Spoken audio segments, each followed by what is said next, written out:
Hello， 欢迎回到硬要听西洋音乐 Radio， 我是久迪。那今天这一集呢是专访英国独立乐团 PREP， 这个是5月初的时候在这个台北 Legacy 后台专访 PREP 4位团员。那在这个后台的休息室，就是跟他们面对面一起聊聊，就是关于他们的音乐创作的背后的过程啊，还有关于新专辑啊，种种这些。好，那我先大概跟大家说一下，就是专访的内容。首先，我问他们，就是关于他们最红的那首翻唱歌曲，就是翻唱这个 Harry Styles 的 As It Was。那我是问他们说，他是如何去挑选要翻唱哪一首歌，那他如何就是改编这首歌，让它更像是他们的作品呢？然后针对这首 As It Was， 其实答案蛮出乎我意料的。他说其实他们是最后一刻选择的，就是他们在美国巡演的时候就定了这个录音室的日期，就譬如说好像明天就要进录音室，那他们要做什么？那我问他就是究竟选择这首歌原因是什么，然后主唱是觉得说其实可能歌词跟他觉得比较有呼应啊，可能有受到，觉得可能唱这首歌他比较有 feel 这样子。对，那唱歌部分是这样，可是乐器的话很惊讶得知他说他们那天早上就是 keyboard 键盘手还在早餐就吃早餐的时候在那边想办法弄清楚和弦怎么弹的。我很惊讶，想说我问他说那这样子就是最后一刻才选这首歌，那团员会不会想说不行，我根本还不会弹啊，我需要更多时间？但因为他们说真的没有办法，没有时间，因为录音室已经定了，他们当天下午就要去了，所以不得不做。那我觉得总而言之就是，虽然他们当时并不确定，就是因为他们好像还有在几首歌之间犹豫，但总之他们就硬着头皮就去录了这样子。我只能说这结果显然是很棒，因为真的他们的翻唱的这个版本其实很受欢迎。然后再来我就是很好奇，问他就是对于他们在亚洲很受欢迎有什么感觉啊，然后问他觉得为什么亚洲听众会很喜欢他们的音乐，然后结果得到的答案是说可能是因为 City Pop 这个名词其实比较多是指的是日本City Pop。 那他是说他们很久以前去泰国曼谷演出的时候，就是有跟一些人聊天，然后就被告知说他们的音乐真的很像 City Pop。 那他们那时候还不了解什么是 City Pop， 结果就有去研究一下，然后他才发觉说可能真的是误打误撞，因为他觉得就是 City Pop 的音乐可能会是比较复杂一点的和弦，那可能亚洲的流行音乐比较会比英国会使用更复杂的那些和声啊。那他自己的想法是有可能是因为这个原因，所以在亚洲的听众会比较喜欢他们的音乐。虽然他并不是一开始就去做 City Pop 音乐，是误打误撞了。对，因为他们好像说他们一开始的时候他们用了很多那种很像就是很复杂的和弦。那我觉得可能也是因为这样，所以就是在亚洲还蛮受欢迎。那我就接着问他说像台湾啊，是他们在这个串流媒体播放数最多的国家之一，跟他们的感想这样子。然后结果他就说原来就是当天在 Legacy 的演唱会嘛，主办原来跟6年前是同一个主办单位。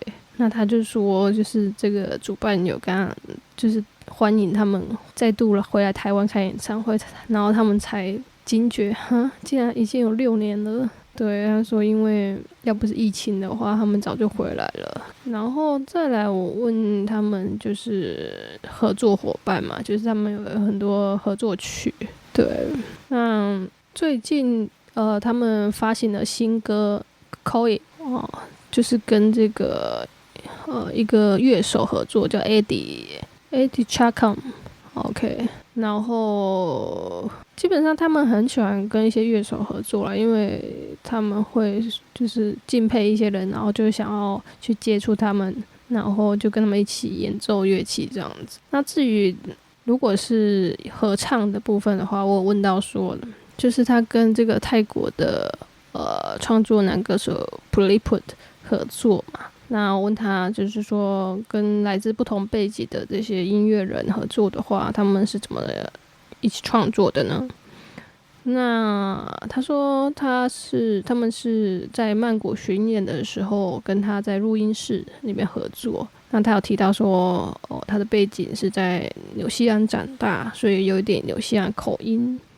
那我觉得他们还有说出一段我觉得很棒的话，他就说写歌就像约会一样，某种意义上更像是一次盲约，那你从未见过对方，所以这是一件很棒的事情，因为你们有共同的语言音乐，所以就是可以找到一种让所有人在音乐合作中达成共识，就是前提就是你只要找出你们双方都喜欢的东西。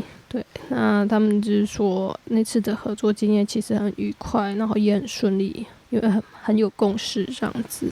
OK， 那再来呢，我也问他就是说他们作为一支乐团就是如何保持自己独特的声音，那同时又去探索新的音乐的风格呢？那所以他们的回答就是说，所以比如说1年半前他们就觉得有必要给自己充电，或者是去做一些平常不同的事情，那他们就是决定去跟其他人合作啊，然后还有去进行一些旅行啊。他们去美国巡演嘛，然后又去巴黎跟一个制作人录音。他说这个对他们来说是一个相当大的改变，因为通常他们的音乐都是4个人一起完成嘛。那所以他们这次的这个创新就是找了一个制作人来合作，所以说制作人可以帮他们保持他们音乐风格，可是同时也可以帮他们带入去一些他们之前没有涉足过的地方，所以他们就是有一些新的东西这样子。那最后呢，就是我问到他们接下来的音乐计划，就是什么时候有新专辑嘛？其实就如同他前面说的，就是他们去巴黎去跟这个制作人一起录音嘛，所以他们在巴黎做的那些音乐呢，他说本来觉得是一张 EP， 可是后来觉得应该是一整张专辑，所以今年夏天呢，这个 PREP 就会发行他们的新专辑这样子。那新歌就是如同前面有发行的 Get Away 啊 Open Up 啊，还有最近最新的单曲 Coy OK， 所以敬请期待这个 PREP 的全新专辑 OK。 那接下来就请大家来收听这个专访的内容。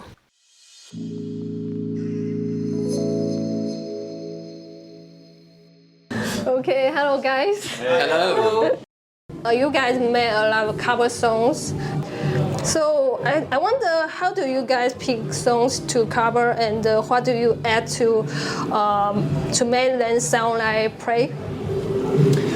So yeah, we've kind of, every time we do a cover, we kind of, we kind of find a song, we think, oh, this will work, and then we start to dig into it a bit, and usually, I mean, speaking for myself, there'll maybe be something in the lyrics where I'm like, oh, it doesn't feel quite right for me to sing that, or I don't feel like I can quite be myself singing that, or kind of convince singing those words. And with As It Was, which we picked really last minute, I mean, like we had a date booked in the studio on tour in America, like, okay, going in tomorrow, what are we going to do? That song wasn't like massively famous at the time. It had come out and started to kind of spread, but it wasn't like, the thing it is now. And funny, I remember feeling like, oh, these lyrics just really feel like they could really work, which is odd given that they're quite, there's some quite strange lines in that song, and some stuff that's really personal to him, about his life. But I think there was something about probably being away from home for us, where we were in this sort of strange world. I felt some sort of connection to the song, and like we could really make it work.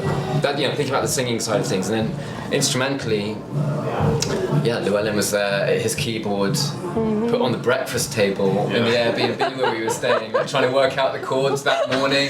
Yeah, because you said that it's a last minute choice. So Yeah, no, it really was. what about you guys? You probably say, no way, I need more time to prepare. There was no time. Yeah, there was no. We'd already booked the studio, so we were going like that afternoon. Okay. So we had, we had to do it. We had kind of decided we were hesitating between a couple of songs, but no one was 100%. Okay. We knew we were going to do something, and then that came up. And Yeah, it felt right to all of us, didn't it? Very quickly. Yeah. it seemed very natural. It kind of happened. We recorded everything in one day. Yeah. Okay, fantastic. Okay, so the next one, you guys have been very successful in Asia, it's like Indonesia, the Philippines, Thailand, and Singapore. How did people react there, and why do you think so many Asian audience like your music? I think so. We didn't really know about city pop until we first toured in Asia, and suddenly a lot made sense to us when I remember we were talking to someone in Bangkok. Maybe like the first time we played ever in Bangkok. She's like, it's a while ago. Talking to a journalist afterwards, and she was like, "Oh, you guys are really like city pop," and we didn't know what city pop was. And she played us a couple of these songs, which were kind of starting to get really big on YouTube at the time. That whole wave of people revisiting city pop, I think, was just sort of starting. Yeah. And I think we were kind of lucky in that, without knowing that music, we had sort of accidentally made music that sounded, in some ways, quite like it, felt quite like it. And so I think part of it was just sort of catching that wave. And I think there's also a thing with harmony, like. When we started this band, it felt like we were using quite a lot of chords that were almost like illegal chords. They were so complicated. And most bands were kind of going really simple with their chords. And then I think Asian pop music has kind of held on to a more complicated harmonic language than the music has in the UK typically. Yeah, so people kind of get it. People get the sound of it, and I think they get the feel of it here. Yeah. And when you get that feedback, does that make you want to listen to more city pop? Yeah, I think we all totally started listening to city. I mean, well, I think certainly Dan and Guillaume knew a lot of those records before, but I didn't personally, and so I started listening to some. Maybe that's the same for you, Tom. Yeah, totally. Yeah. So we all got into it then. Okay. Yeah. And I think it then really fed into what we did. Yeah. Okay. Yes. So, how do you feel about Taiwan being one of your top countries for streaming? It's great, and we feel like we kind of should have come back sooner because we played here. I think we kind of landed, and it's the promoter Jesse who's putting on tonight's show. He's the same guy who put on our first show here. And he was like, "Oh, welcome back. It's been like 6 years." And we were all like, "What? Yeah. Can't believe So it's long. been that long." Yeah. We should have come back sooner. Yeah. But yeah, no, we love And the Taipei. pandemic kind of took 2 or even 3 years out, so I That's think we true. would have come back if it wasn't for that. Yeah. Yeah, agree.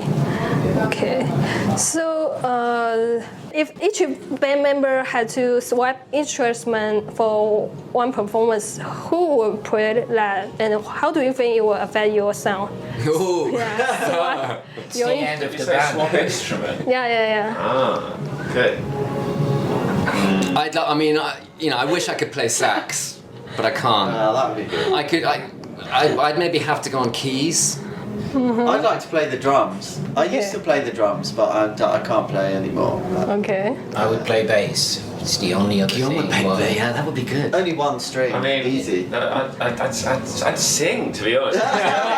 It's the only other one I could It's the only vaguely one do. that's Someone's got to do it. So I would do that. Lead singer. Yeah. Okay. Oh, we should try it next time at the rehearsal. So, what do you think the sound, the style would be like if you switch the position? I think it would be extraordinary, and you'll hear what it's like on the record we put out next year. Something important has happened here. Okay, I look forward to it. It would be. What would it be like? I don't know as many chords as Llewellyn, so it would be simpler. Dan. It would be simpler all round. Really. Yeah, it would be a bit more wobbly. It could be quite intense. I think it could be interesting, yeah. Okay. Shaking just thinking about it. The bass would be mainly 2 notes. Can you work your way around there? Yeah. Okay. Bass is the easiest. Bass is the easiest instrument to play. 1 string. Controversial. 1 string at a time. Yeah. Write in, bassists. Let us know what you It's a new think. song, 1 string at a time. Okay. Okay. What is the guilty pleasure song for you guys? Guilty pleasure. Guilty pleasure. Yeah. Don't believe in guilty I have no pleasures. guilt for any music. Yeah, I will enjoy whatever it is with no Okay. shame. Yeah. Okay. Well, maybe what song like people will be surprised you listen to their music? Okay, the least PREP thing I'm into. Classical music. Yeah, Frank Zappa? Frank Zappa. Oh, okay.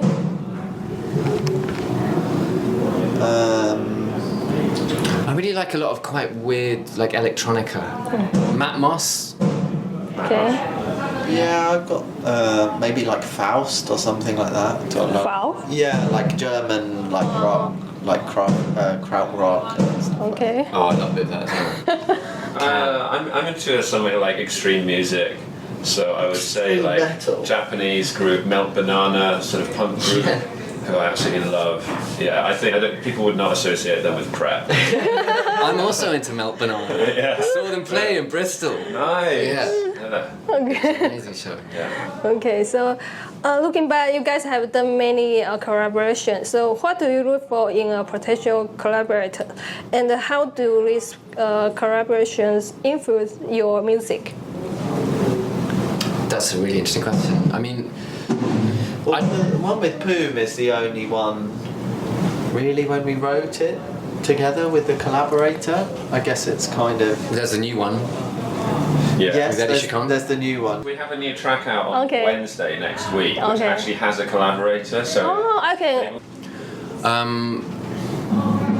I mean, it can be different things. You know, it can be like, you know, we've collaborated with instrumental players where just like we just love the feel of how they play. Like, I mean, someone like Paul Jackson Jr., who's a guitarist, who's, you know, he was on like records like Thriller with Michael Jackson. So he's a like an extraordinary and like very well established, amazing session musician. So having someone like him, it was like, you know, there's a very particular thing.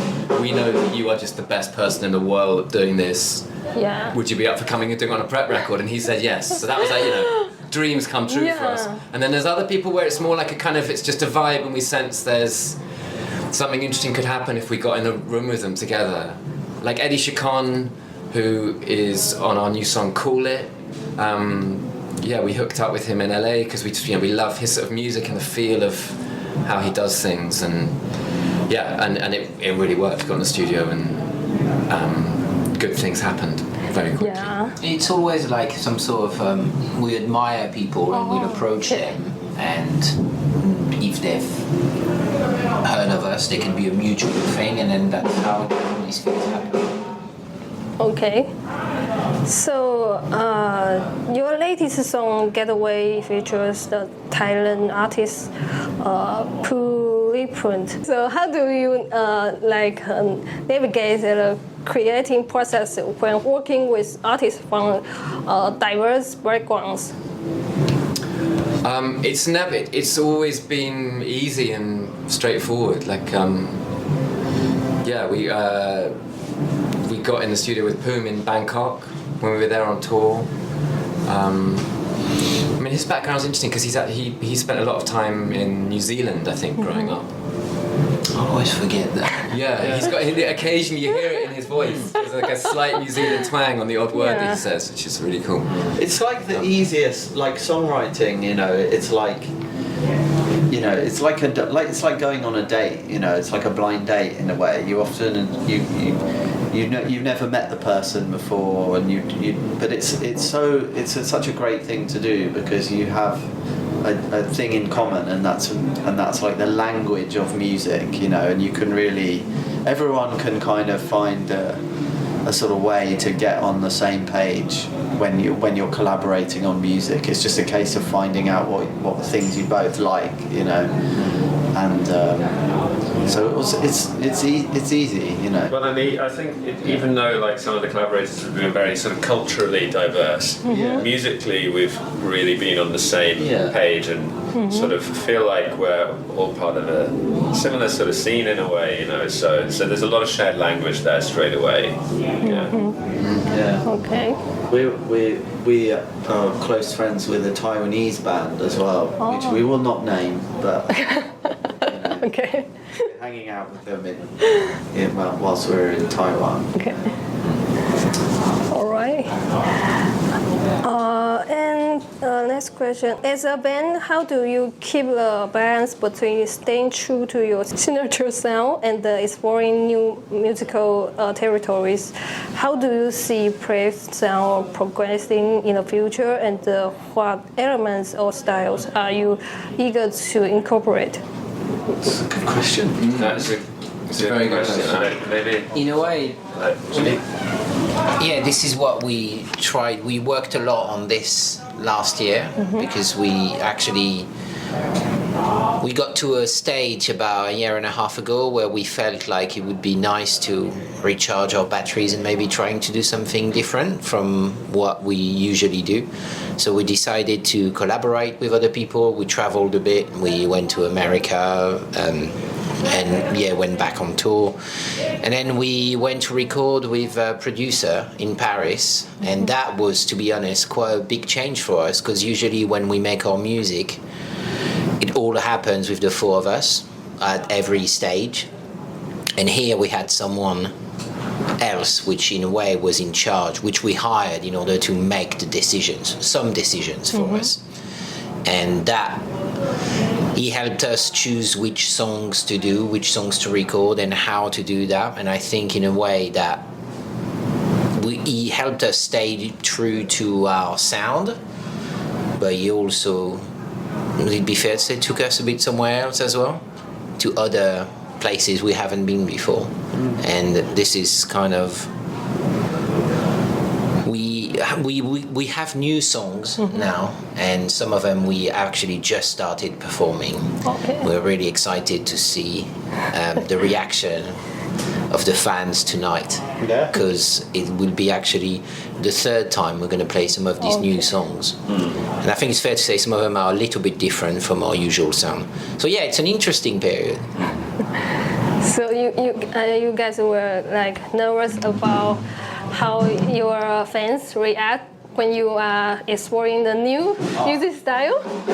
Yeah, of course. And it was really reassuring actually. The first show of this tour was in Seoul, and we were playing these like 2 or 3 songs that literally no one in the world has heard before then, apart from us and a couple of people. And they got really good reactions, which just felt so good, to get the end of a song, and then everyone's like, making loads of noise, and you can feel it as soon as you're playing a song for the first time in front of an audience. It sort of reshapes your sense of it, and how it's working, and I think, they felt really good.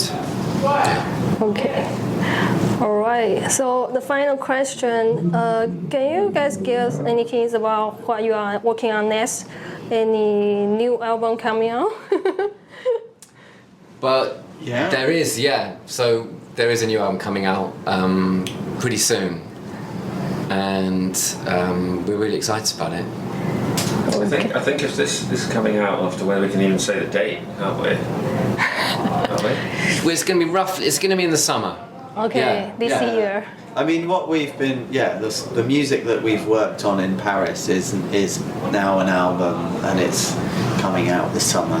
Okay. And Getaway, Open Up, which we released at the end of last year, and our next song, which is out on Wednesday, called Call It, are 3 of the songs from that new album. Okay. And 3 of the songs from the album will be playing tonight. Cool. I look forward to new stuff. No, it's great. It feels we started thinking we may be making an EP here in Paris, and then it felt like actually it should be an album. So that's what it is, and it's coming. Yeah. Okay, thank you guys. Cool. Thank you. Thank you very much. Thank you.